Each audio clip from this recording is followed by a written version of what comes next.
Hello dear student, good morning to everyone. আশা করি প্রত্যেকে ভালো আছো এবং সুস্থ রয়েছো। তো আজকে আমাদের ইউটিউবের 18তম ক্লাস এবং আমার ক্লাসের টাইমিং হচ্ছে সকাল 10টা থেকে। তোমরা নিশ্চয়ই জানো সকাল 10টা থেকে তোমরা ক্লাস করতে চলে আসবে। এখানে আমরা ভেরিয়াস টাইপস অফ সায়েন্সের কোশ্চেন তোমাদের প্র্যাকটিস করাই, কিছু নতুন তথ্য দেওয়ার চেষ্টা করি যেগুলো বিগত বছরের পরীক্ষাগুলোতে এসছে বা আগামী যে সমস্ত পরীক্ষাগুলো রয়েছে সেগুলোতে আসতে পারে, এরকম ইম্পর্টেন্ট কোশ্চেন এখানে করানো হয়। তো রেডি প্রত্যেকে আজকের ক্লাসের জন্য?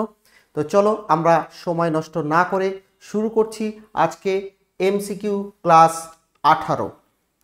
শুরু করার আগে তোমাদের রুটিনটা একবার দেখিয়ে দিচ্ছি। আমার ক্লাসের টাইমিং সকাল 10টা, বাকি যেমন স্যারেরা রয়েছেন যার যেমন রুটিন সেই অনুযায়ী ক্লাস নিয়ে থাকবেন এখানে মনডে টু স্যাটারডে। এবং যারা এখনও টেলিগ্রাম চ্যানেলে যুক্ত হওনি তারা অবশ্যই টেলিগ্রাম চ্যানেলে যুক্ত হবে সমস্ত নোটিফিকেশন পাওয়ার জন্যে, রিসেন্ট নোটিফিকেশন পাওয়ার জন্যে। চলো তাহলে আমরা শুরু করছি। আজকের প্রশ্ন, কোন উদ্ভিদে কার্বন ডাই অক্সাইড প্রতিক্রিয়া সরাসরি স্ট্রোমায় ঘটে এবং রাতে সংরক্ষিত হয়? অর্থাৎ ফটোসিনথেসিস যেটা ঘটে, ঠিক আছে, বা রাত্রে কার্বন ডাই অক্সাইড গ্রহণ করে ফটোসিনথেসিসের জন্য, ঠিক আছে, কোন উদ্ভিদ? সাধারণত উদ্ভিদ কি হয়, উদ্ভিদেরা রাত্রে কি করে, রাত্রে কিন্তু ফটোসিনথেসিস ঘটে না, বুঝলে, রাত্রে সালোক সংশ্লেষ ঘটে না। তার বদল কি হয় বলতো, রাত্রে তারা শ্বসন প্রক্রিয়া সম্পন্ন করে। শ্বসন প্রক্রিয়ায় কি হয়, শ্বসন প্রক্রিয়ায় আমরা বা উদ্ভিদেরা আমরা কি করি, কার্বন ডাই অক্সাইড ত্যাগ করি আর অক্সিজেন গ্রহণ করি। কিন্তু এমন একটা উদ্ভিদ এখানে রয়েছে যারা রাত্রেবেলাও কার্বন ডাই অক্সাইড গ্রহণ করে, ত্যাগ করে না, বুঝতে পেরেছো, এবং সালোক সংশ্লেষ সম্পন্ন করে এবং স্ট্রোমায় তারা সরাসরি এটা সংরক্ষণ করে কার্বন ডাই অক্সাইড। ক্যাকটাস, আম, বাঁশ নাকি লেবু? বাই দ্য ওয়ে, আমি তোমাদের বোধহয় আগের দিন বলেছিলাম বাঁশ গাছের কথা। বাঁশ গাছ সব থেকে বেশি কার্বন ডাই অক্সাইড গ্রহণ করতে পারে, তাই না? অন্যান্য উদ্ভিদের থেকে সব থেকে বেশি কার্বন ডাই অক্সাইড গ্রহণ করতে পারে বাঁশ গাছ, বুঝতে পেরেছো, এবং খুব বেশি পরিমাণে ক্লোরোফিল বাঁশ গাছের মধ্যে আমরা দেখতে পাই। তো এখানে সঠিক উত্তর কোনটা হবে? তো এখানে সঠিক উত্তর হচ্ছে ক্যাকটাস, ঠিক আছে। ক্যাকটাসে এক ধরনের মেটাবলিজম হয় যেটাকে বলা হয় কার্নোসিয়ান অ্যাসিড মেটাবলিজম। এর ফলে তারা ফটোসিনথেসিস ঘটায় এবং এরা রাত্রেবেলা স্ট্রোমা খোলার মাধ্যমে কার্বন ডাইঅক্সাইড গ্রহণ করে এবং ম্যালেট হিসাবে সংরক্ষণ করে, বুঝতে পেরেছো। এবং দিনের বেলা কি করে, ওই কার্বন ডাইঅক্সাইডকে ওরা ত্যাগ করে এবং কেলভিন চক্রে ব্যবহার করে।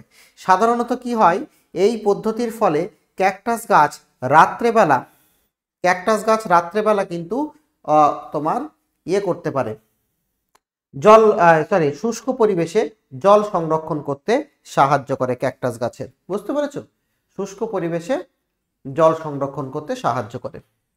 পরের কোশ্চেন আমরা চলে আসব এই কোশ্চেনের পরে। তো পরের কোশ্চেন হচ্ছে, কোন প্রক্রিয়ায় গ্লুকোজকে এনার্জি উৎপাদনের জন্য ভেঙে পিরুভেট তৈরি করা হয়? ঠিক আছে, অনেক ক্ষেত্রে পিরুভেট অণুকে পাইরুভেট লেখা থাকে।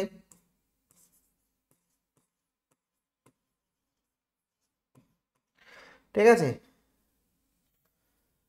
গ্লুকোজকে শক্তি তৈরির জন্য ভেঙে পিরুভেট উৎপন্ন করা হয় কোন প্রক্রিয়ায়?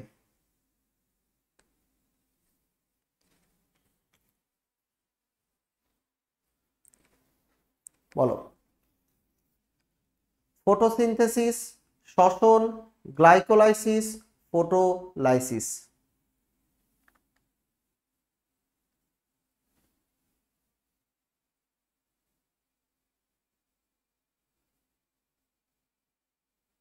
প্রত্যেকে অ্যান্সার করার চেষ্টা করো। কোন প্রক্রিয়ায় গ্লুকোজ ভেঙে পাইরুভিক অণুতে পরিণত হয়? তো কোনটা হবে এখানে সঠিক উত্তর? এখানে সঠিক উত্তর হচ্ছে গ্লাইকোলাইসিস, একটা প্রক্রিয়া, যে প্রক্রিয়ায় একটা গ্লুকোজ ভেঙে দুটো পাইরুভিক অ্যাসিড অণুতে পরিণত হয় এবং এই প্রক্রিয়ায় 2 অণু এটিপি তৈরি হয়। তোমরা দেখবে যে গ্লাইকোলাইসিস যে প্রক্রিয়া, সেই প্রক্রিয়ায় গ্লুকোজ কি হয়, ভেঙে দুটি পাইরুভেট অণু তৈরি হয় এবং তার সঙ্গে 2 অণু এটিপি আমরা তৈরি হতে দেখি, শক্তি হতে দেখি। তাহলে এটা অ্যাকচুয়ালি কি প্রক্রিয়া? এটা অ্যাকচুয়ালি কিন্তু শ্বসন প্রক্রিয়া। শ্বসন, কারণ শ্বসন প্রক্রিয়ায় অক্সিজেনের উপস্থিতিতেও হতে পারে সবাত শোষণ, আবার অক্সিজেনের অনুপস্থিতিতেও হতে পারে অবাত শোষণ। দু প্রকার শ্বসনের নাম তোমরা শুনে থাকবে, অবাত আর সবাত। ঠিক আছে, একটা অক্সিজেনের উপস্থিতিতে হয় আর একটা অক্সিজেনের অনুপস্থিতিতে হয়। সবাত শোষণ উপস্থিতি, অবাত শোষণ অনুপস্থিতি। ঠিক আছে, তাহলে এই যে গ্লুকোজ বা গ্লাইকোলাইসিস যে প্রক্রিয়া, যেখানে গ্লুকোজ ভাঙছে, এটা হচ্ছে শ্বসনের প্রাথমিক ধাপ। ঠিক আছে, এটা শ্বসনের প্রাথমিক ধাপ, মানে শ্বসন শুরু হয় এখান থেকে। গ্লুকোজকে ভেঙে শক্তি উৎপন্ন করার মাধ্যমে শোষণ শুরু হয়। তাহলে গ্লাইকোলাইসিস প্রক্রিয়াটা কিন্তু খুব ইম্পর্টেন্ট একটা প্রক্রিয়া, যে প্রক্রিয়ায় জীবেরা তাদের দেহে শক্তি তৈরি করে। যে প্রক্রিয়ায় জীবেরা তাদের দেহে কি তৈরি করে, শক্তি তৈরি করে, একে আমরা বলি গ্লাইকোলাইসিস প্রক্রিয়া। কারেক্ট। চলে আসছি আমরা পরের কোশ্চেন, কোনটি টেলোমিয়ারের কাজ?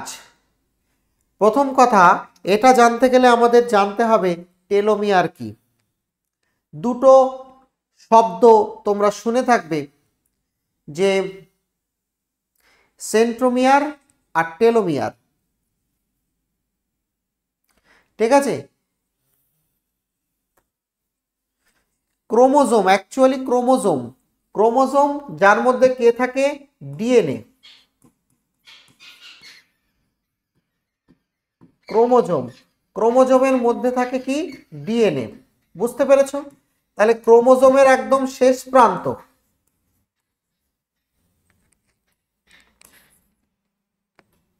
ক্রোমোজোমের শেষ প্রান্ত, একে আমরা কি বলি, টেলোমিয়ার। ক্রোমোজোমের শেষ প্রান্তকে আমরা কি বলি, টেলোমিয়ার। বুঝতে পেরেছো? আর কেন্দ্র, সেন্ট্রোমিয়ারের ক্রোমোজোমের কেন্দ্রকে বলা হচ্ছে সেন্ট্রোমিয়ার। সেন্ট্রো মানে সেন্টার, আর টেল মানে হচ্ছে লেজ বা প্রান্ত। বুঝতে পেরেছো? একটা ক্রোমোজোম যদি এরকম হয় দেখতে, এই যে অঞ্চলটাকে বলা হচ্ছে সেন্ট্রোমিয়ার, আর এটা সেন্টার, আর এই রকম অঞ্চলকে আমরা বলবো টেলোমিয়ার, যেটা প্রান্ত। এর মধ্যে অ্যাকচুয়ালি ডিএনএ থাকে। তো টেলোমিয়ারের কাজ কি এখানে? ডিএনএ কে রক্ষা করা, প্রোটিন উৎপন্ন করা, আরএনএ তৈরি করা, এটিপি সংরক্ষণ করা।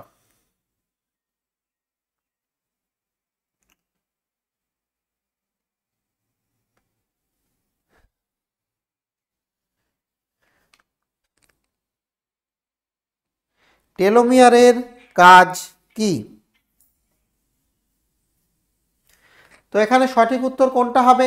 টেলোমিয়ারের কাজ হচ্ছে ডিএনএ কে রক্ষা করা, কারণ ক্রোমোজোমের মধ্যে ডিএনএ সংরক্ষিত থাকে এবং এই যে টেলোমিয়ার কাঠামো, যেটা ডিএনএ কে বিভিন্ন বাহ্যিক আঘাত থেকে রক্ষা করে, ক্ষয়ক্ষতির হাত থেকে রক্ষা করে।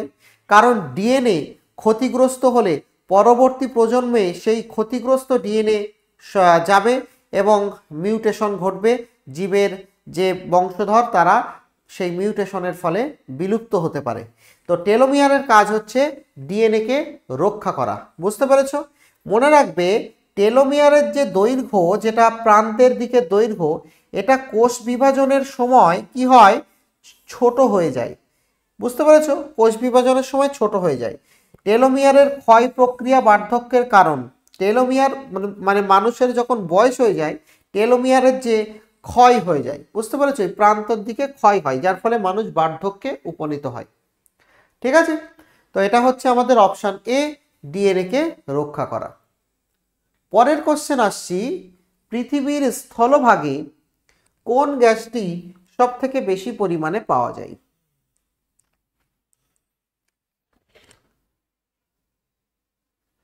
পৃথিবীর স্থলভাগে কোন গ্যাসটি সব থেকে বেশি পরিমাণে পাওয়া যায়?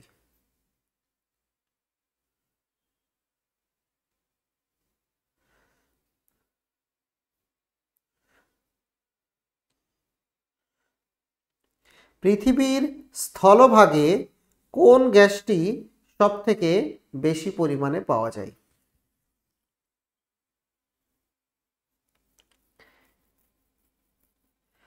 ভেবে উত্তর দিতে হবে।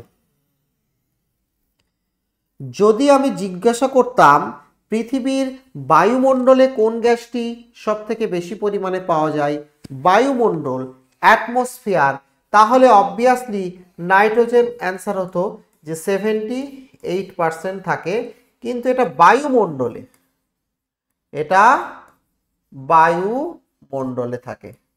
কিন্তু আমি কোথায় জিজ্ঞেস করেছি? আমি জিজ্ঞেস করছি স্থলভাগে। ঠিক আছে, স্থলভাগে কোন গ্যাসটি সব থেকে বেশি পরিমাণে পাওয়া যায়?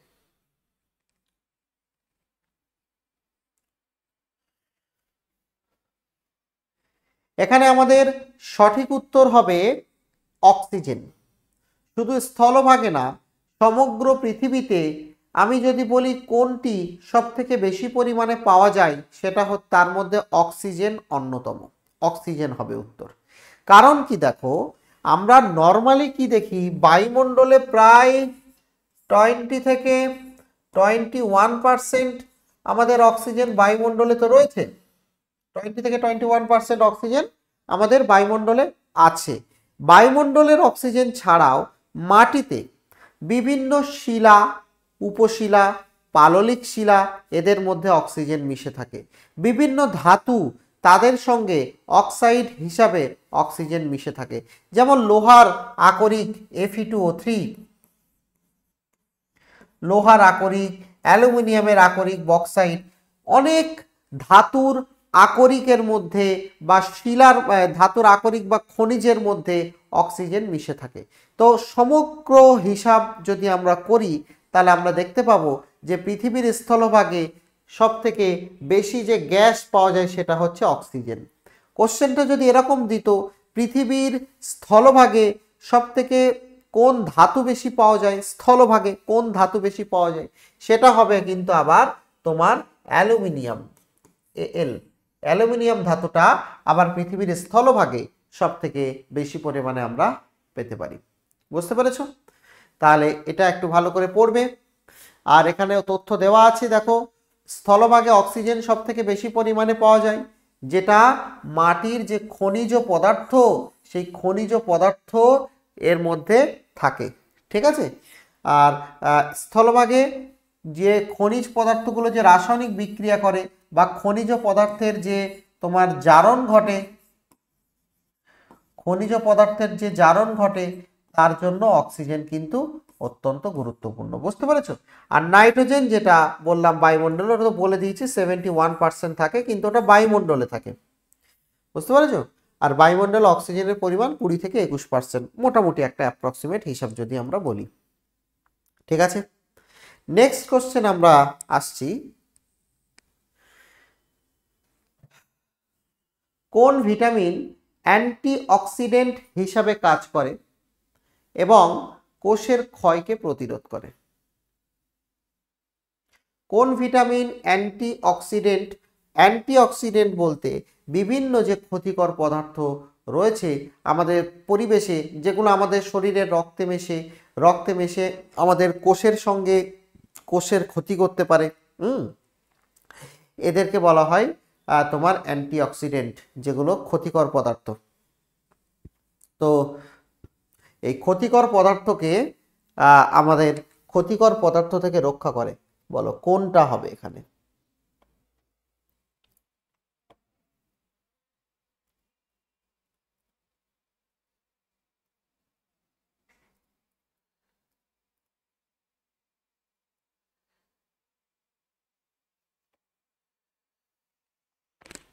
কোনটা অ্যান্টিঅক্সিডেন্ট হিসাবে কাজ করে?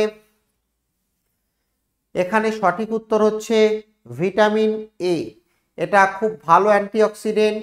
অবশ্যই ভিটামিন সিও সঠিক উত্তর হবে। ভিটামিন সিও ভালো অ্যান্টিঅক্সিডেন্ট। ঠিক আছে, এখানে আমরা দুটো উত্তরই পসিবল। ভিটামিন এ এটাও ভালো অ্যান্টিঅক্সিডেন্ট হিসেবে কাজ করে, ভিটামিন সি এটাও ভালো অ্যান্টিঅক্সিডেন্ট হিসেবে কাজ করে। Both answer may be correct. ঠিক আছে, কিন্তু এখানে আমাদের অপশান এটা নেওয়া আছে, তো ভিটামিন এ এখানে। ঠিক আছে, তো ভিটামিন এর আরও একটা কাজ, ভিটামিন সি এর আরও একটা কাজ তোমরা নিশ্চয়ই জানো এগুলো। ভিটামিন সি রোগ প্রতিরোধের থেকে আমাদের রক্ষা করে। ভিটামিন এ যেটা তোমাদের রাতকানা রোগ যেগুলোকে বলা হয়, রাতকানা, তারপরে জেরপ্থ্যালমিয়া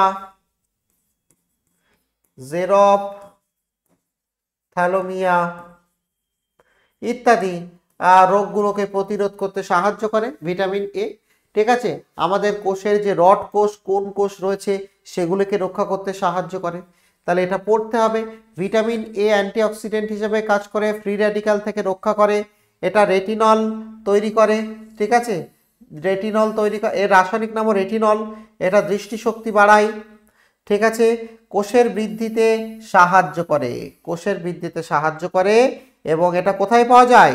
সবুজ শাকসবজি, গাজর, লিভার, ঠিক আছে, প্রাণীদের লিভার ইত্যাদিতে ভিটামিন এ পাওয়া যায়। ভিটামিন গাজরের মধ্যে কি থাকে? কোন রাসায়নিক পদার্থ থাকে? ক্যারোটিন। ঠিক আছে, ক্যারোটিনয়েড থাকে গাজরের মধ্যে, এটা একটু দেখবে। ওকে, এবারে তাহলে ভিটামিন এ বা ভিটামিন সি এখানে আমাদের সঠিক উত্তর। চলে আসছি আমরা পরের কোশ্চেন।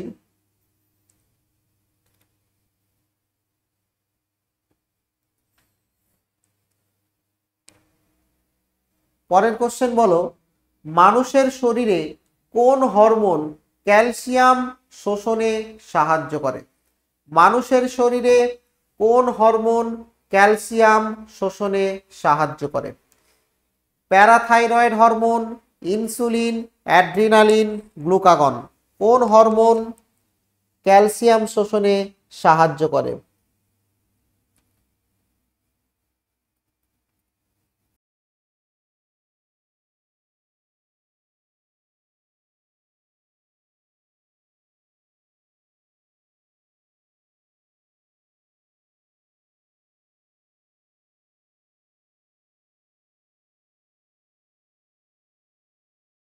কোন হরমোন ক্যালসিয়াম শোষণে সাহায্য করে? সঠিক উত্তর হচ্ছে প্যারাথাইরয়েড হরমোন। ঠিক আছে, এই প্যারাথাইরয়েড হরমোন এটা মানুষের দেহে খুবই গুরুত্বপূর্ণ একটা ভূমিকা পালন করে ক্যালসিয়াম শোষণের মাধ্যমে। বুঝতে পেরেছো? ক্যালসিয়ামের মাত্রাকে নিয়ন্ত্রণ করে। ক্যালসিয়াম শোষণ কি হয়? ক্যালসিয়াম শোষণ বাড়াতে পারে এটা, ফলে হাড় থেকে রক্তে ক্যালসিয়াম সরবরাহ করতে পারে। কারণ ক্যালসিয়াম আয়ন খুবই গুরুত্বপূর্ণ, তোমরা জানো, বিভিন্ন পদার্থ পরিবহনের জন্য। ঠিক আছে, রক্তে ক্যালসিয়ামের মাত্রা সঠিক রাখতে সাহায্য করে। ক্যালসিয়াম শোষণ যদি কম হয় তাহলে হরমোন নিঃসরণ বেড়ে যায়। আমাদের দেহে ক্যালসিয়ামের পরিমাণ যদি কমে যায় তাহলে হরমোনটা নিঃসরণ কিন্তু বেড়ে যায়। এই হরমোনটা কাজ কি করে? এই হরমোনটা আমাদের হাড় থেকে বা বিভিন্ন অংশ থেকে অক্সিজেন, এই ক্যালসিয়াম আয়ন শোষণ করে রক্তে ক্যালসিয়ামের পরিমাণ বাড়ায়। বুঝতে পেরেছো? ক্যালসিয়ামের পরিমাণ বাড়ায়। ওকে, এটা হলো।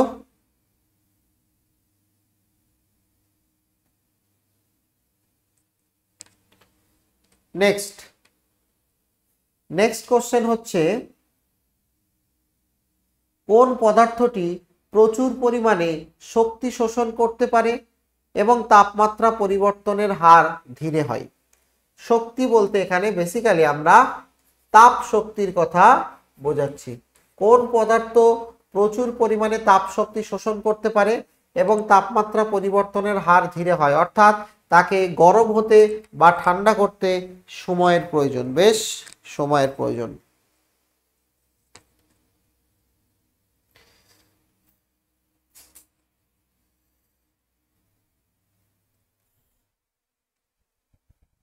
কোন পদার্থটি প্রচুর পরিমাণে শক্তি শোষণ করতে পারে এবং তাপমাত্রা পরিবর্তনের হার ধীরে হয়?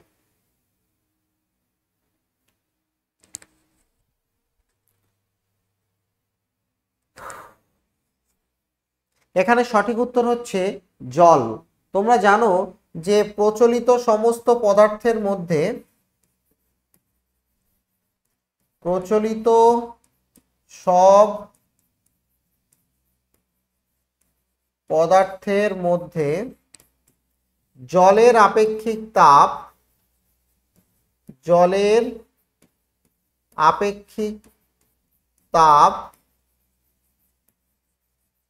সব থেকে বেশি।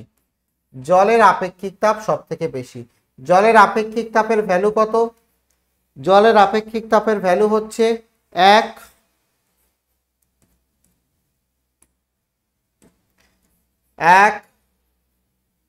ক্যালোরি পার গ্রাম পার ডিগ্রি সেলসিয়াস, বা এটা হচ্ছে তোমার সিজিএস একক, সিজিএস। আর এসআই এককে হচ্ছে 4200 joule per kilogram per kelvin. এটা হচ্ছে তোমার এসআই একক। বুঝতে পেরেছো? তো এটা হচ্ছে জলের তো আপেক্ষিক তাপ যদি বেশি হয় তাহলে কি হবে? একক ভরের বস্তুকে উত্তপ্ত করতে অনেক বেশি তাপের প্রয়োজন। আপেক্ষিক তাপ সব থেকে বেশি হয়। বুঝতে পেরেছো? তো এই কারণে জল হচ্ছে সঠিক উত্তর। জল তুমি যখন গরম করবে, জল অনেক বেশি সময় ধরে গরম হয়, আবার ঠান্ডা হওয়ার সময় অনেক বেশি সময় তাপ ধরে রাখতে পারে। ঠিক আছে? তো জলের এটা পড়বে জলের তাপমাত্রার পরিবর্তনের হার ধীরে হয়, এই কারণে জল আর আপেক্ষিক তাপ অনেক বেশি। ঠিক আছে? পরিবেশের ভারসাম্য বজায় রাখে, স্থিতিশীল তাপমাত্রা বজায় রাখে।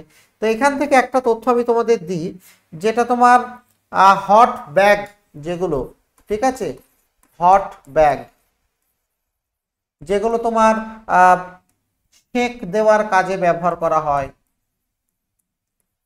সেক দেওয়ার ব্যাগ। বুঝতে পেরেছো? সেক দেওয়ার জন্য যে ব্যাগ আমরা ব্যবহার করে থাকি, ওই ব্যাগের মধ্যে কি পদার্থ ব্যবহার করা হয়? ওই ব্যাগের মধ্যে কিন্তু জল ব্যবহৃত হয়। জল ব্যবহৃত হয়। কেন জল ব্যবহৃত হয়?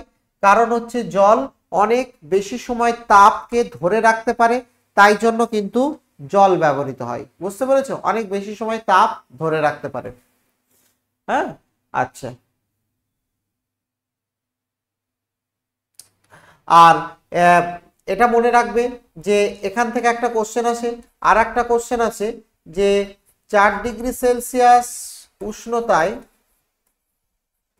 4 ডিগ্রি সেলসিয়াস উষ্ণতায় জলের যে ঘনত্ব, জলের ঘনত্ব সব থেকে বেশি থাকে। 4 ডিগ্রি সেলসিয়াস উষ্ণতায় জলের ঘনত্ব সব থেকে বেশি থাকে। কত থাকে 4 ডিগ্রি উষ্ণতায় জলের ঘনত্ব? এটা হচ্ছে তোমার 1 গ্রাম, ঠিক আছে, পার সেমি কিউব, বা 1000 কিলোগ্রাম পার মিটার কিউব। ঠিক আছে? তো জলের ঘনত্ব সব থেকে বেশি থাকে। এই জন্য অনেক সময় দেখবে যে শীত প্রধান দেশে কি হয়, শীত প্রধান দেশে যেখানে পুকুর থাকে, সেই পুকুরে ওপরের দিকে তোমার বরফ জমে যায়, ওপরের দিকে বরফ জমে যায়, কিন্তু তলার দিকে কিন্তু 4 ডিগ্রি সেলসিয়াস উষ্ণতার জল থাকে। ঘনত্ব বেশি বলে ওরা সবার তলায় চলে আসে, এবং ওপরে যারা থাকে তারা বরফ হয়ে যায়, কিন্তু ভারী জল মানে 4 ডিগ্রি উষ্ণতার জল তলায় চলে আসে। এর ফলে এখানে যারা মাছ থাকে, মাছেরা কিন্তু বেঁচে থাকতে পারে, যদিও উপরের তাপমাত্রা ধরো -20 ডিগ্রি সেলসিয়াস, কিন্তু জলের তাপমাত্রা 4 ডিগ্রি সেলসিয়াস থাকবে। এই কারণে শীত প্রধান দেশে মাছ বা জলজ প্রাণী জলের নিচে কিন্তু বেঁচে থাকতে পারে। ঠিক আছে? তাহলে এটা একটু পড়বে। জল নিয়ে কিন্তু অনেক কোশ্চেন আসতে পারে। 1, জলের আপেক্ষিক তাপ সব থেকে বেশি, আপেক্ষিক তাপের ভ্যালু। আর 2, জলের ঘনত্ব যেটা 4 ডিগ্রি উষ্ণতায় সব থেকে বেশি থাকে। এটার একটা টেকনিক্যাল নাম রয়েছে, এটাকে বলা হচ্ছে অ্যানামুলাস এক্সপানশন বা ব্যতিক্রান্ত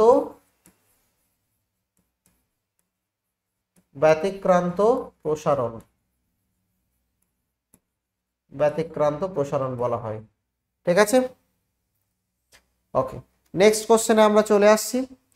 পরের কোশ্চেন, আচ্ছা পরের কোশ্চেন হচ্ছে কোনটি ক্ষারধর্মী পদার্থ হিসাবে পরিচিত এবং জল যোগ করলে তীব্র উত্তাপ সৃষ্টি করে?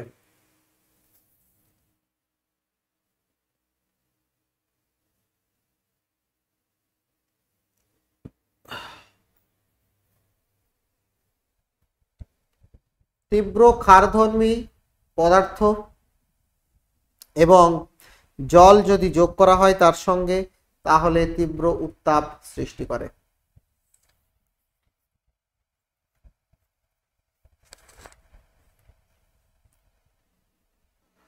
সঠিক উত্তর কোনটা হবে? এখানে ক্ষারধর্মী পদার্থ বলতে সব থেকে বেশি উচ্চ ক্ষারধর্মী পদার্থ হচ্ছে সোডিয়াম হাইড্রক্সাইড। সোডিয়াম হাইড্রক্সাইড হচ্ছে অত্যন্ত ক্ষারধর্মী পদার্থ। একে তুমি জলের সঙ্গে বিক্রিয়া করলে তীব্র তাপ তৈরি হয়। ঠিক আছে, সোডিয়াম হাইড্রক্সাইডের সংকেত হচ্ছে NaOH। এখানে দেখতে পাচ্ছ সোডিয়াম হাইড্রক্সাইড মানে NaOH। এটা খুব শক্তিশালী ক্ষার এবং জল যোগ করলে তীব্র উত্তাপ উৎপন্ন হয়। আর অ্যাসিডের সাথে বিক্রিয়া যদি হয়, যে কোনো ক্ষার অ্যাসিডের সাথে যদি বিক্রিয়া করে, এটা আমরা প্রত্যেকে জানি, এটাকে বলা হয় প্রশম বিক্রিয়া। তোমরা প্রশম বিক্রিয়ার সংজ্ঞা জানো? প্রশম বিক্রিয়া, প্রশম বিক্রিয়ার সংজ্ঞা জানো তোমরা? কিভাবে হয় প্রশম বিক্রিয়া? অ্যাসিড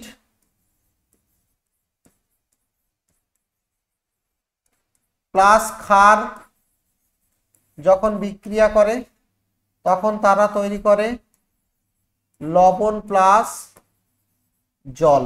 অ্যাসিড এবং ক্ষার বিক্রিয়া করে লবণ এবং জল তৈরি করে। এই যে বিক্রিয়া, এই বিক্রিয়াটাকে বলা হচ্ছে প্রশম বিক্রিয়া। তো ফর এক্সাম্পল ধরো HCl একটা অ্যাসিড, আর আমরা যে ক্ষারের কথা বলছি NaOH, এটা একটা ক্ষার। তাহলে অ্যাসিড এবং ক্ষার যখন বিক্রিয়া করে তখন তৈরি করবে NaCl, লবণ প্লাস জল তৈরি করবে। ঠিক আছে, তো এইটাকে বলা হচ্ছে প্রশম বিক্রিয়া। তাহলে NaOH হচ্ছে একটা তীব্র ক্ষারধর্মী পদার্থ। NaOH হচ্ছে একটা তীব্র ক্ষারধর্মী পদার্থ, এটা একটা তীব্র ক্ষার। এই ক্ষারের সঙ্গে যদি আমরা জল যোগ করি তাহলে আরো তাপ তৈরি হবে। মনে রাখবে, এটা লবণ অ্যাসিডের সাথে বিক্রিয়া করে তাহলে লবণ জল তৈরি করতে পারে। আর এটা সাবান এবং ডিটারজেন্ট তৈরিতে ব্যবহার করা হয়। সোডিয়াম হাইড্রক্সাইড সাবান এবং ডিটারজেন্ট তৈরিতে ব্যবহার করা হয়, মনে থাকবে। সো অপশন এ হচ্ছে আমাদের সঠিক উত্তর।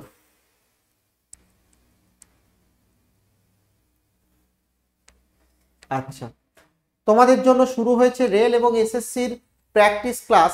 তোমরা দেখতে পাচ্ছ সম্পূর্ণ বাংলায় প্র্যাকটিস ক্লাস এখানে করানো হবে।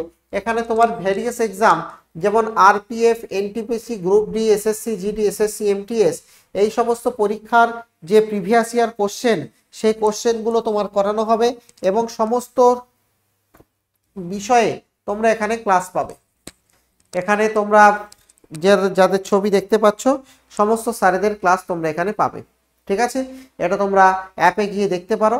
এছাড়া যাদের ফাউন্ডেশন ব্যাচ ক্লিয়ার, মানে ফাউন্ডেশন ক্লিয়ার নেই, বেসিক সায়েন্স বা বেসিক যে কোনো চ্যাপ্টার, যে কোনো টপিকের বেসিক জিনিস জানার জন্য এই ফাউন্ডেশন ব্যাচে তোমরা ভর্তি হতে পারো, ফাউন্ডেশন 4.0। ওকে, এটা সোম থেকে শনিবার প্রতিদিন লাইভ ক্লাস হবে, স্যারেরা নিয়ে থাকবেন। এবং যে তোমরা এক্সামগুলো দেখতে পাচ্ছ সেই এক্সামগুলোর জন্য কিন্তু এখানে প্রিপারেশন নিতে হবে। এর বাইরেও যে সমস্ত এক্সাম রয়েছে, মোটামুটি বেসিক জায়গাগুলো যে তোমরা জানো যে সমস্ত পরীক্ষার সিলেবাস প্রায় একই রকমের হয়, তো সেই জায়গাগুলোর জন্য তোমরা প্রিপারেশনের জন্য এই ব্যাচটা জয়েন করতে পারো। এবং তোমরা এই ব্যাচের ভ্যালিডিটি 1 বছর, ডিউরেশন হচ্ছে 5 মান্থ, মানে 5 মাস তোমাদের ক্লাস হবে এবং এই ব্যাচের ভ্যালিডিটি হচ্ছে 1 বছর।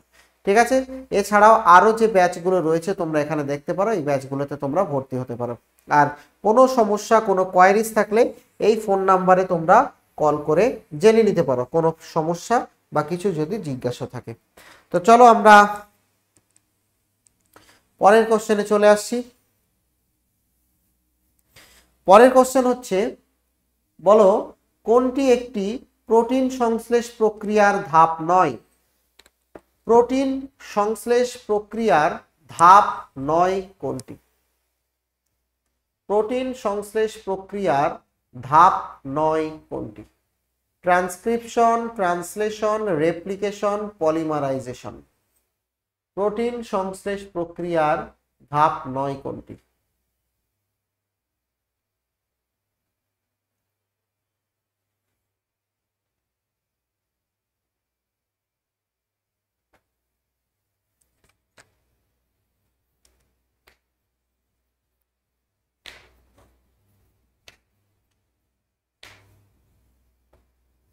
তো সঠিক উত্তর এখানে হচ্ছে, এটা খুব সহজ কোশ্চেন। এখানে আমাদের সঠিক উত্তর হচ্ছে রেপ্লিকেশন। অ্যাকচুয়ালি রেপ্লিকেশনটা কি বলতো? রেপ্লিকেশন মানে হচ্ছে যে সময় ডিএনএ দ্বিগুণ হয়, বুঝতে পেরেছো? ডিএনএ দ্বিগুণ হয় তাকে আমরা বলি রেপ্লিকেশন। ডিএনএর সংখ্যা দ্বিগুণ করার প্রক্রিয়া। মনে থাকবে, কপি হচ্ছে, একটা ডিএনএ থেকে দুটো ডিএনএ তৈরি হচ্ছে। প্রোটিন সংশ্লেষের এই যে ধাপ সেগুলো হচ্ছে ট্রান্সক্রিপশন, ট্রান্সলেশন, এই ট্রান্সক্রিপশন, ট্রান্সলেশন এবং পলিমারাইজেশন। তো ট্রান্সক্রিপশন ধাপে কি হয়? এই যে ট্রান্সক্রিপশন ধাপটা, এই ধাপে তোমার প্রথম কি হয়? এই ধাপে তোমার ডিএনএ থেকে এমআরএনএ তৈরি। মনে রাখবে, ট্রান্সক্রিপশন ধাপে ডিএনএ থেকে এমআরএনএ তৈরি হয়। এরপরে আর একটা ধাপ আছে যেটাকে বলা হচ্ছে ট্রান্সলেশন। ট্রান্সলেশন প্রক্রিয়ায় কি হয়? এমআরএনএ থেকে প্রোটিন তৈরি হয়। বুঝতে পেরেছো? তাহলে ট্রান্সক্রিপশন এবং ট্রান্সলেশন এই দুটো ধাপ এখানে রয়েছে। আর পলিমারাইজেশনটা কি বলতো? পলিমারাইজেশন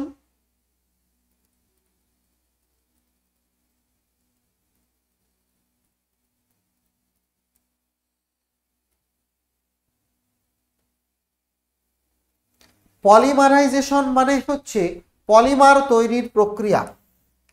পলিমারাইজেশন মানে হচ্ছে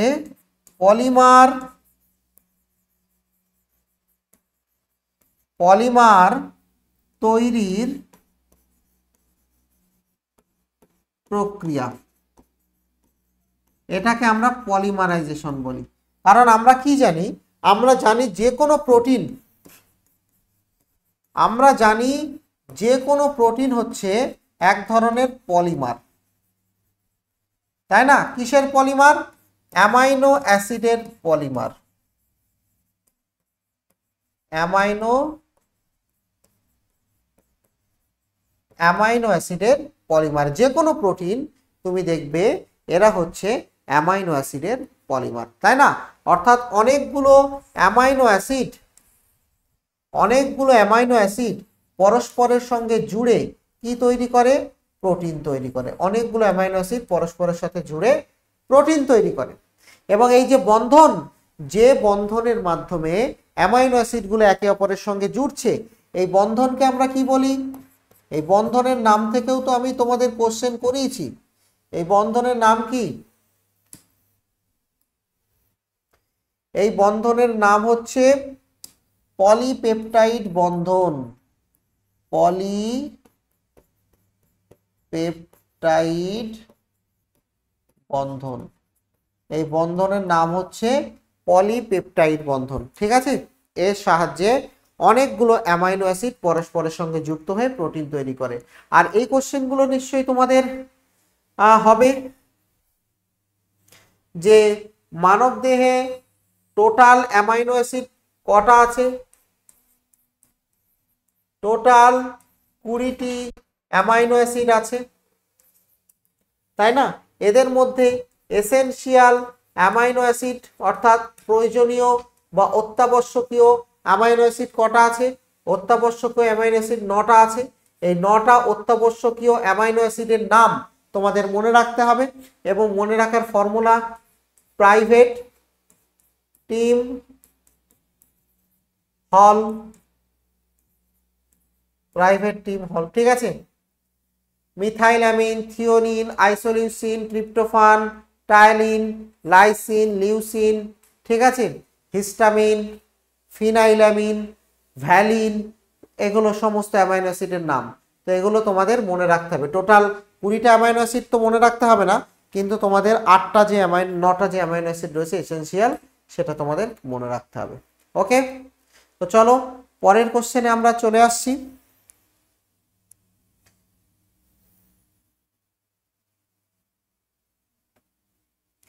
পরের কোশ্চেন হচ্ছে অণুজীব ই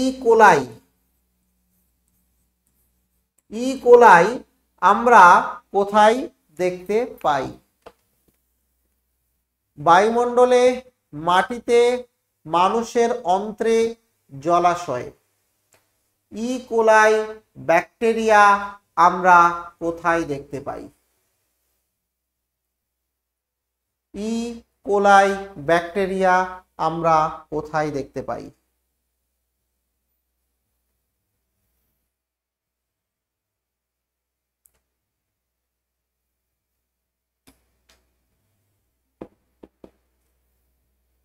সঠিক উত্তর হচ্ছে ই কোলাই ব্যাকটেরিয়া আমরা মানুষের অন্ত্রে দেখতে পাই। মানুষের অন্ত্রে, বুঝতে পেরেছো? মানুষের অন্ত্রে আমরা দেখতে পাই।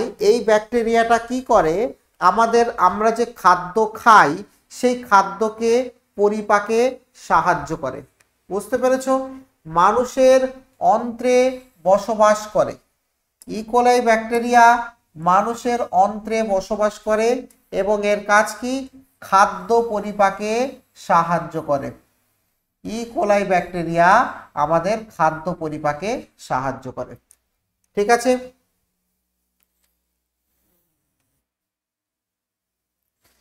নেক্সট আমরা চলে আসছি। বলো সূর্যের শক্তির প্রধান উৎস কি? সূর্যের শক্তির প্রধান উৎস কি?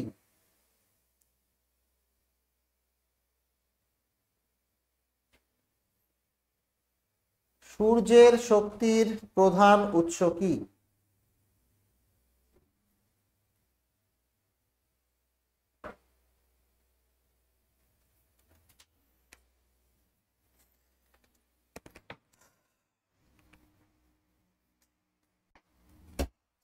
তো এখানে আমাদের সঠিক উত্তর কি হবে?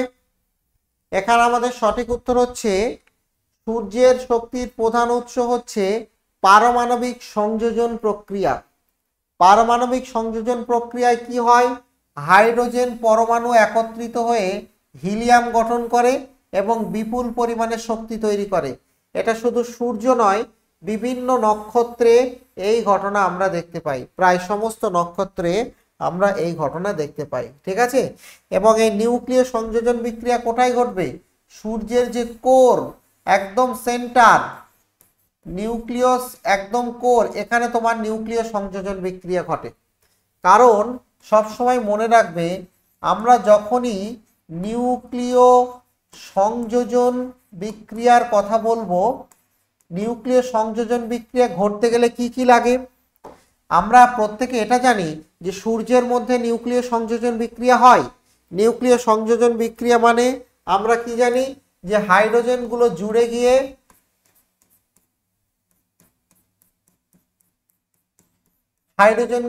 গিয়ে হিলিয়াম তৈরি করে, প্লাস এনার্জি তৈরি করে, প্লাস পজিট্রন তৈরি করে, যাই হোক শক্তি তৈরি করে হাইড্রোজেন জুড়ে। তো এই বিক্রিয়া ঘটার শর্ত কি? এই বিক্রিয়া ঘটার শর্ত হচ্ছে উচ্চ চাপ প্লাস উচ্চ তাপমাত্রা। উচ্চ চাপ এবং উচ্চ তাপমাত্রা না হলে নিউক্লিয় সংযোজন বিক্রিয়া শুরু করা যায় না। সূর্যের যে কোর, সেন্টার, এখানে এই উচ্চ চাপ এবং উচ্চ তাপমাত্রা থাকে, যার ফলে সেন্টারে হাইড্রোজেনগুলো একসঙ্গে জুড়ে হিলিয়াম তৈরি করছে এবং শক্তি তৈরি করছে। এই কারণে অনেক সময় দেখবে বইতে তোমরা লেখা পাবে যে এই বিক্রিয়া শুরু করার আগে এটি শুরু করার আগে বিভাজন বিক্রিয়া ঘটানো হয়। বিভাজন বিক্রিয়া ঘটানো হয়, কারণ বিভাজন বিক্রিয়া ঘটালে যে তাপ তৈরি হবে সেই তাপমাত্রাকে ব্যবহার করে সংযোজন বিক্রিয়া শুরু করা যাবে। বুঝতে পেরেছো? তাহলে এটা পড়বে। তাহলে নিউক্লিয় সংযোজন বিক্রিয়া কি, কোন শর্তে হয়, কোথায় ঘটে, সূর্যের একদম সেন্টারে ঘটে, কোর একদম সেন্টার। ওকে, পরের কোশ্চেনে আমরা চলে আসছি। পরের কোশ্চেন হচ্ছে কোন গ্রহে বৃহত্তম আগ্নেয়গিরি অবস্থিত? কোন গ্রহে বৃহত্তম আগ্নেয়গিরি রয়েছে?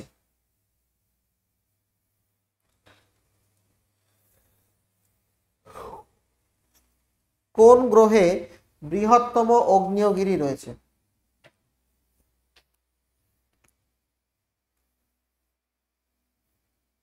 বলো।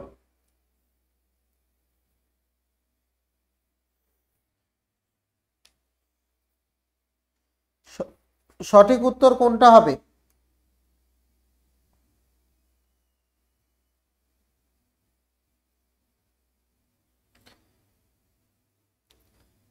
এখানে সঠিক উত্তর হচ্ছে মঙ্গল গ্রহ। মঙ্গল গ্রহে বৃহত্তম আগ্নেয়গিরি অবস্থিত। এটা দেখা গেছে মঙ্গল গ্রহে পাঠানো যে স্যাটেলাইট, যে মহাকাশ যান, সেটা ছবি তুলেছে। এবং এই তোমার আগ্নেয়গিরি এর নাম হচ্ছে অলিম্পাস মন্স। ঠিক আছে, অলিম্পাস মন্স। এটা সৌরজগতের বৃহত্তম আগ্নেয়গিরি। এটা প্রায় 22 কিলোমিটার উচ্চ, 22 কিলোমিটার উঁচু এবং 600 কিলোমিটার বিস্তৃত। 22 কিলোমিটার উঁচু আর 600 কিলোমিটার বিস্তৃত। চওড়া হচ্ছে তোমার 600 কিলোমিটার, ঠিক আছে, আর উচ্চতা হচ্ছে তোমার 22 কিলোমিটার এই আগ্নেয়গিরিটা। ঠিক আছে, এটা সৌরজগতের সব থেকে বৃহত্তম আগ্নেয়গিরি, যেটা তোমার মঙ্গল গ্রহে অবস্থিত। ওকে, ঠিক আছে, পরের কোশ্চেনে আমরা চলে যাচ্ছি। বলো, কোন প্রাণীর হৃদয় বা হৃৎপিণ্ড 3টি প্রকোষ্ঠ বিশিষ্ট? কোন প্রাণীর হৃৎপিণ্ডে 3টি প্রকোষ্ঠ রয়েছে?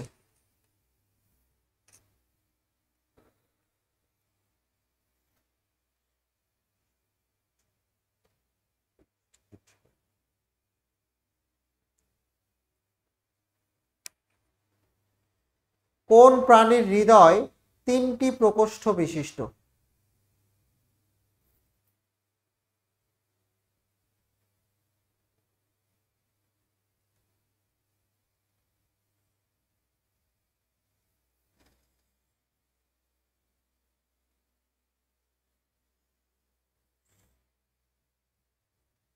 এখানে আমাদের সঠিক উত্তর হচ্ছে ব্যাঙ।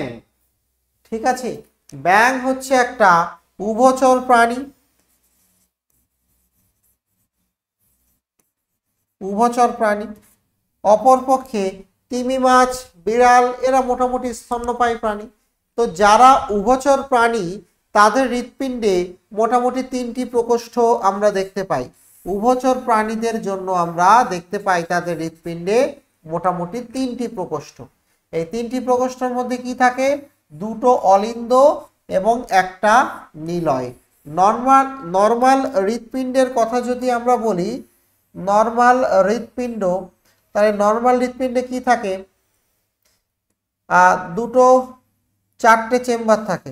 ঠিক আছে, 2টো অলিন্দ আর 2টো নিলয়। কিন্তু ব্যাঙেদের কি থাকে? ব্যাঙেদের একটা নিলয় থাকে আর 2টো অলিন্দ থাকে, অর্থাৎ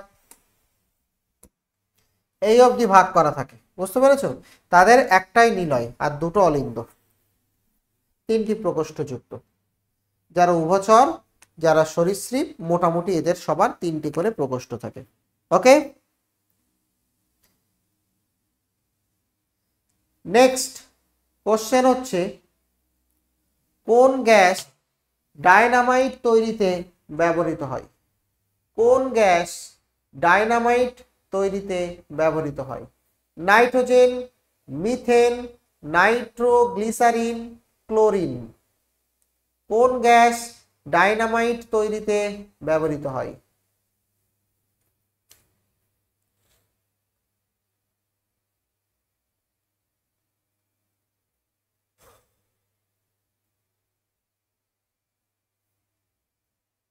কোনটা সঠিক উত্তর হবে এখানে?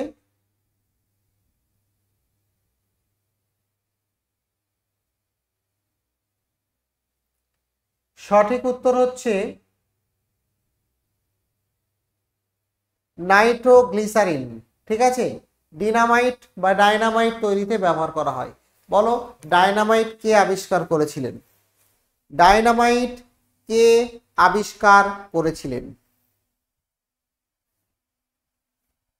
যেটা তৈরিতে নাইট্রোগ্লিসারিন ব্যবহার করা হয়, এটা একটা বিস্ফোরক পদার্থ, যেটা দিয়ে তোমার কোনো গুহা ভাঙা হয় বা কোনো কিছু ভাঙতে বা কোনো কিছু গুঁড়ো করতে শক্ত জিনিস আমরা ডিনামাইট ব্যবহার করে থাকি। ঠিক আছে, তো ডিনামাইট খুবই গুরুত্বপূর্ণ একটা আবিষ্কার। এটা আবিষ্কার করেছিলেন আলফ্রেড নোবেল। ঠিক আছে, কে আবিষ্কার করেছিলেন?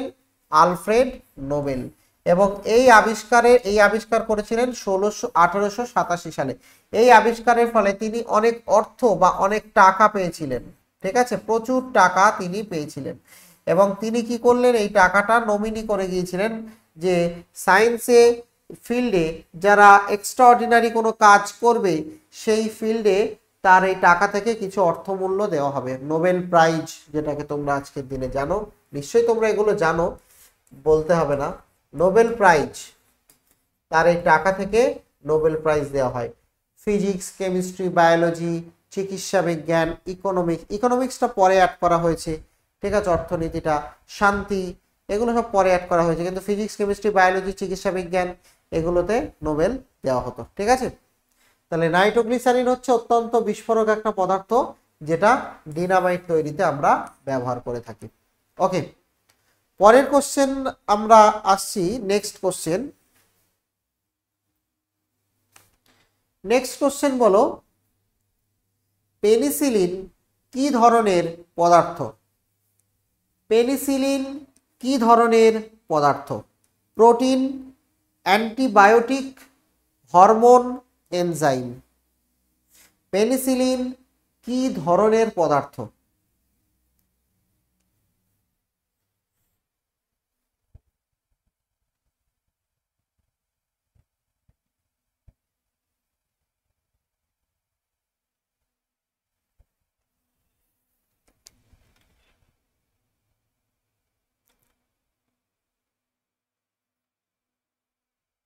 পেনিসিলিন কি ধরনের পদার্থ?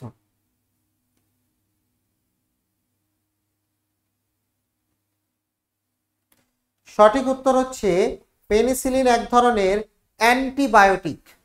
ঠিক আছে, যেটা 1928 সালে আবিষ্কার করেছিলেন স্যার আলেকজান্ডার ফ্লেমিং।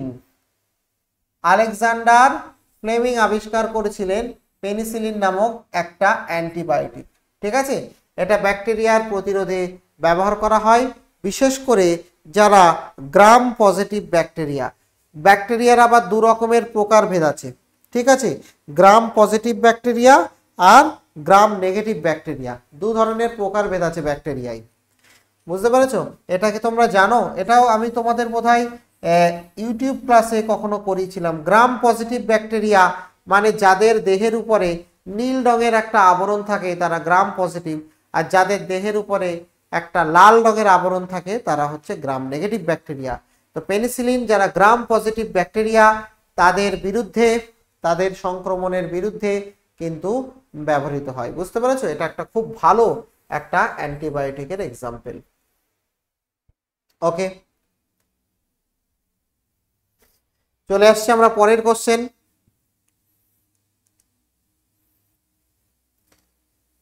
কোনটি ডিএনএ প্রজননের জন্য দায়ী?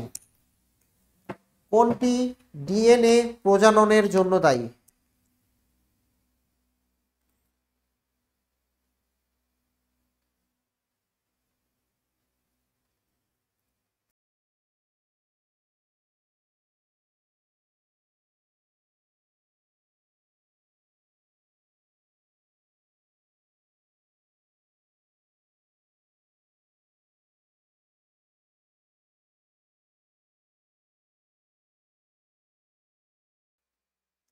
কোনটি ডিএনএ এর প্রজননের জন্য দায়ী?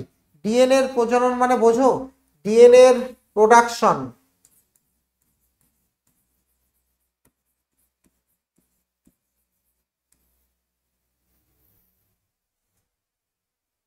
মানে সোজা কথায়, আরো যদি সোজা কথায় বলতে চাই, ডিএনএ এর কপি তৈরি, ডিএনএ এর কপি তৈরিকে কি বলা হয়? রেপ্লিকেশন। ডিএনএ এর কপি তৈরিকে কি বলা হয়?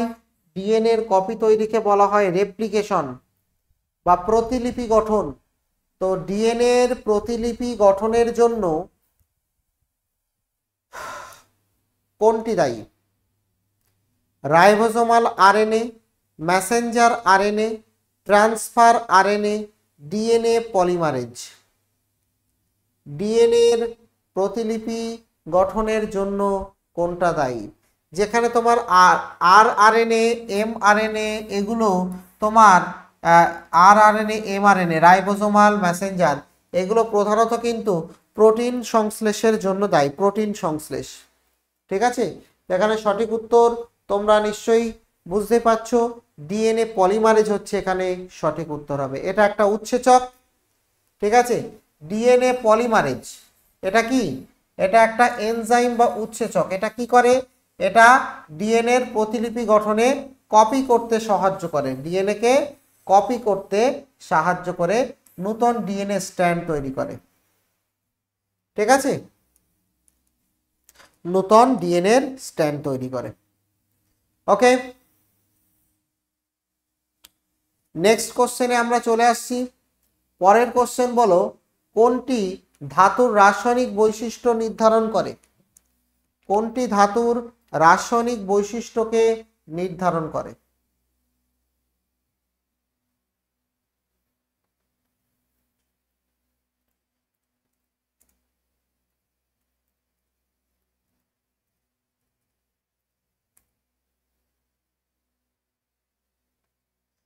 কোনটি ধাতুর রাসায়নিক বৈশিষ্ট্যকে নির্ধারণ করে?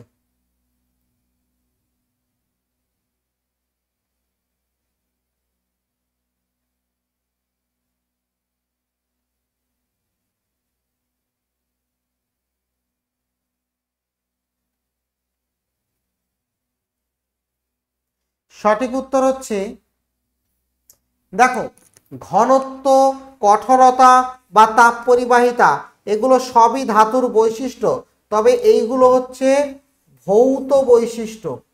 ভৌত বৈশিষ্ট্য, ভৌত বৈশিষ্ট্য মানে বাহ্যিক বৈশিষ্ট্য। ধাতু কঠিন হয়, ধাতু ওজনে ভারী হয়, তাপ তড়িতে সুপরিবাহী হয়, আঘাত করলে ধাতব শব্দ তৈরি হয়, এগুলো ধাতুর বাহ্যিক বৈশিষ্ট্য। ধাতুর রাসায়নিক বৈশিষ্ট্য কি? ধাতু সবসময় আয়নীয় গঠন বন্ধনের প্রবণতা দেখা দেয়। কারণ তুমি যে কোনো ধাতুর দিকে যদি তাকাও, ধরো তোমার ক্ষার ধাতুর কথা যদি বলি, সোডিয়াম বা অন্যান্য যে কোনো ধাতু, এদের বাইরের কক্ষে সাধারণত একটা বা দুটো ইলেকট্রন থাকে। সোডিয়ামের একটা থাকে, অন্যান্য যে কোনো মেটাল তুমি দেখবে তাদের বাইরে একটা কি দুটো ইলেকট্রন থাকে। তাহলে ওরা কি চায়? ওই একটা বা দুটো ইলেকট্রন ত্যাগ করে নিষ্ক্রিয় গ্যাসের মতো তোমার ইলেকট্রনের গঠন লাভ করার চেষ্টা করে, নিষ্ক্রিয় গ্যাসের মতো। তাহলে ওরা সেই ইলেকট্রনকে ত্যাগ করতে চায়। ঠিক আছে, অর্থাৎ ইলেকট্রনকে দিতে চায়। তো যখনই কোনো ধাতু ইলেকট্রন দেবে, সে ধাতব আয়ন তৈরি করবে 2+, যেমন Mg2+ আয়ন তৈরি করে, সোডিয়াম প্লাস আয়ন তৈরি করে, লোহা একটা ধাতু প্লাস আয়ন তৈরি করে, কপার 2+ আয়ন তৈরি করে। তো বিভিন্ন ধাতু যারা তোমরা দেখবে, তারা প্রত্যেকে ইলেকট্রন ত্যাগ করে ক্যাটায়ন গঠন করতে চায়। ঠিক আছে, এটা আমি লিখে দিচ্ছি তোমাদের জন্য। প্রতিটি ধাতু কি চায়? প্রতিটি ধাতু ইলেকট্রন ত্যাগ, প্রতিটি ধাতু ইলেকট্রন ত্যাগ করে ক্যাটায়ন গঠন করতে চায়, গঠন করতে চায়। এবং জেনারেলি যারা অধাতু রয়েছে, অধাতুগুলোর টেন্ডেন্সি থাকে তারা ইলেকট্রন গ্রহণ করবে। ঠিক আছে, এই ইলেকট্রন গ্রহণ করে কারা? যারা অধাতু। বেশিরভাগ অধাতু তোমরা দেখবে ইলেকট্রন গ্রহণ করতে চায়।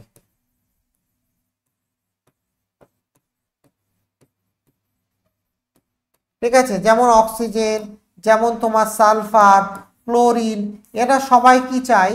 এরা ম্যাক্সিমাম অক্সিজেন গ্রহণ করতে চায়। বুঝতে পেরেছো? তো ধাতু যখন ইলেকট্রন ত্যাগ করে প্লাস, আর অধাতু ইলেকট্রন গ্রহণ করে মাইনাস, তারা একসঙ্গে আয়নীয় বন্ধন বা তড়িৎযোজী বন্ধন তৈরি করে। এই জন্য তোমরা দেখবে বেশিরভাগ ধাতু, ঠিক আছে, বেশিরভাগ দেখবে ধাতু প্লাস অধাতু তড়িৎযোজী বন্ধনের মাধ্যমে যুক্ত হয়। তড়িৎযোজী বন্ধনের মাধ্যমে তাদের যুক্ত হওয়ার প্রবণতা আমরা দেখতে পাই। বুঝতে পেরেছ? ওকে, নেক্সট কোশ্চেনে আমরা আসছি যে এটা অপশন সি, তাহলে আণবিক বন্ধন গঠন করে। ঠিক আছে, তো এটা মনে বেশিরভাগ ধাতু কিন্তু আয়নিক বন্ধন গঠনের জন্য ইলেকট্রন দান করতে প্রস্তুত থাকে, ইলেকট্রন দান করতে চাই বেশিরভাগ ধাতুই। ওকে, নেক্সট কোশ্চেন আসছে, অণুজীব সম্পর্কিত গবেষণা কোন শাখার অন্তর্গত? অণুজীব সম্পর্কিত গবেষণা কোন শাখার অন্তর্গত?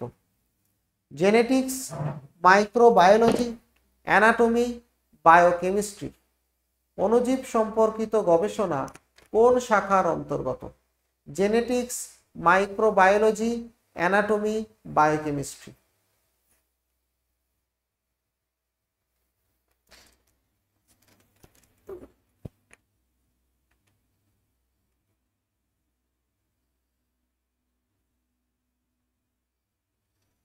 এটা আমরা মোটামুটি সবাই আইডিয়া করতে পারি।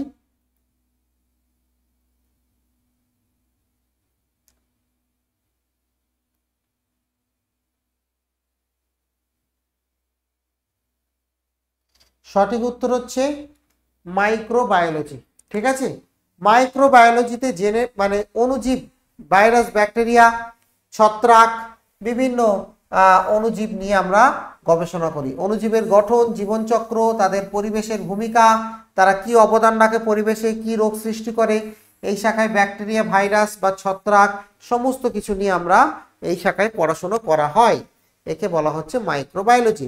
জেনেটিক্স বিশেষত জিন, ডিএনএ এর গঠন ইত্যাদি নিয়ে গবেষণা করা হয়। ঠিক আছে, অ্যানাটমি মানে তো শরীর বিদ্যা, বায়োকেমিস্ট্রি, এগুলো আলাদা আলাদা সব শাখার পড়াশোনা।